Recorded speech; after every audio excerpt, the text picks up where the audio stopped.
xibaar yu wér te wóor ca tàng-tàng ba abonnez-vous pour ngeen di mën di jot suñuy vidéo. jërë ngeen jëf ci ànd gi ak ñun ci chaîne bi di Buzz 221 HD dañ koy door rek ci mbirum RTS 1 jamono ji ñuy wax ak yéen syndicaliste ya ña nga mer ba futtu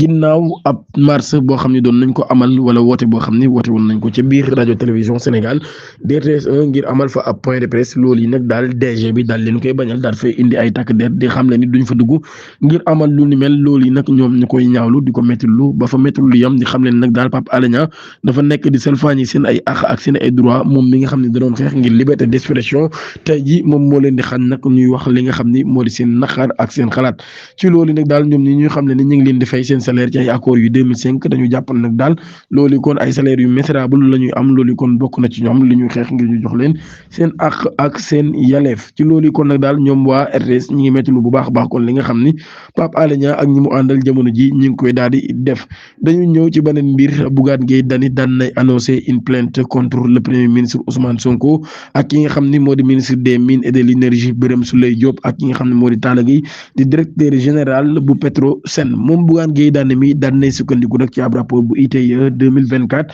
buy xam leen nag daal moom mi Bougane Gueye Dany dafa gis ay irrégularité ak yeneen mbir yoo xam ne nag daal yu ub boppam la yu tax moom mi mu daal di jàpp ne loolu kon dañoo war a dem ci yoon daal di koy leeral moo tax muy xamal ne nag daal mi ngi koy wax opinion nationale bi ak internationale bi di leen xamal ni tey jii ci àllarba gi tey jii ci talaata ji bu 11h jotee dina dem nag daal ca kanamu pôle judiciaire financier ngir daal di déposer ab plainte contre le premier ministre Ousmane Sonko ak le ministre des mines et de l'énergie ki nga xam ne moo di Birame Souleye Diop ak Talla Gueye mi nga xam ne moo di directeur général bu Petrosen.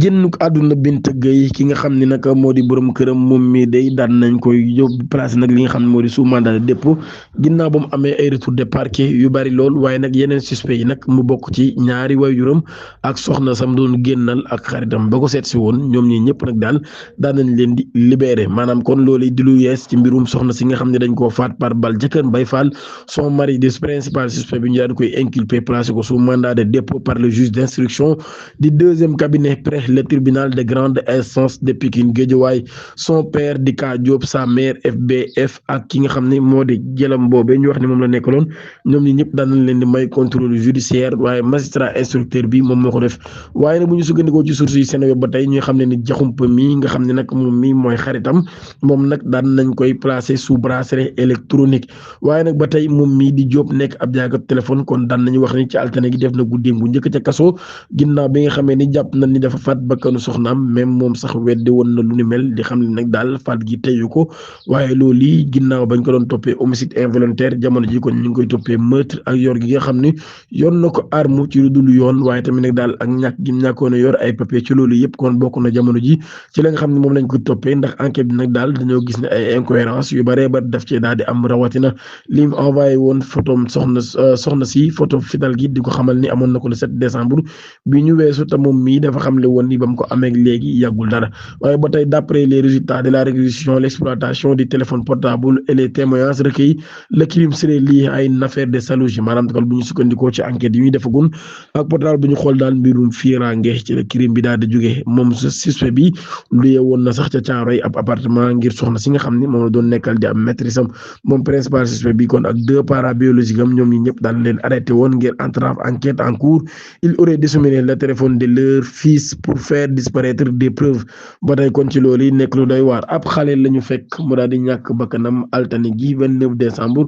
2025 ba 16h jotee ca Hann Maristes loolu yi nag daal ci ab site boo xam ni wax nañ immeuble ba Lions yu basket yu Sénégal yi daal di dëkkoon fa la nekk ci loolu nag daal gendarmerie yi kon daal di intervenir ginnaaw ba nga xam ne nag corps ba daan nañ koy évacuer ngir ab expertise médicale l'identité de la victime et les causes du décès restent inconnues une enquête ayant été ouverte pour élucider les circonstances di daram Cees ndaw si ci waaye yàlla yi borom kër gi la daal di jàpp ginnaaw ab xeex bu doon am seen diggante mbir mi daal di mujjee ca tribunal ba ca Cees ab substanciaire moom mii nag daal di ësek moom mii la soxnaam di ajeng daal di jàpp ca bagage yi ginnaaw bañ dee xeex mbir ma nag ma nga mujjee ca tribunal d'instance pour des faits de coups et blessures volontaires mutuelles selon les faits ab xeex bu daal di amoon ci ñoom ñaar ñi nag daal ki nga xam ne moo di soxna si nee na nag pour mu défendre boppam dafa jàpp ca waaye yàlla yi jëkkër ja daal di koy matt ci dënn loolu moo tax moom mu daal di dem porter plainte moom jëkkër ji soxna set daal di dem daal di porter plainte ginnaaw bi nga xamee ne nag daal avocat yu ñaari côté yooyu yëpp nag kenn kaa ngay laaj 5 millions kenn ka di laaj li nga xam ne kon moo di 10 millions loolu kon noonu la mbir ma demee mbirum Aziz Dabala Coumba Gawlo Seck daan nay déposé ab plainte ngir diffamation atteinte à l'honneur maître Djibi Diallo di avocat à la cour moom mii moo déposé boobu la plainte le 29 décembre di alternate 2025 ab plainte bu mu yóbbu ci kanamu procureur de la république près tribunal de grande instance de Dakar ngir diffamation dénonciation calomnieuse atteinte à l'honneur visant à l'artiste Coumba Gawlo Seck plainte bi nag ñu ngi ko def ginnaaw ay propos yoo xam ne dañoo xamal ni Coumba Gawlo Seck mii dafa laale ci mbirum Aziz Dabala ak Babacar Gano ñu naan ko waale ba tey ci loolu moom nag daan nañu xam ne ni njëkk nañoo déposé sax ab plainte contre ki nga xam ne nag ab influenceur la bu nekk ci bitim réew di wéy turu Alaaji Malick Diop ñu koy wax Sokono Stress ñoom ñi daan nañu xam ne ci plainte bi nag daal daan nañu déposé ab plainte woon contre ki nga xam ne moo di Soko boobee ba tey ci loolee message bi nga xam ne nag daan nañ ko def ci plainte boobee ñi nga xam ne nag daal moom Coumba Gawlo mi ambassadeur la ci 9 organisations internationales yoo xam ne nag daal daf cee tabax carrière am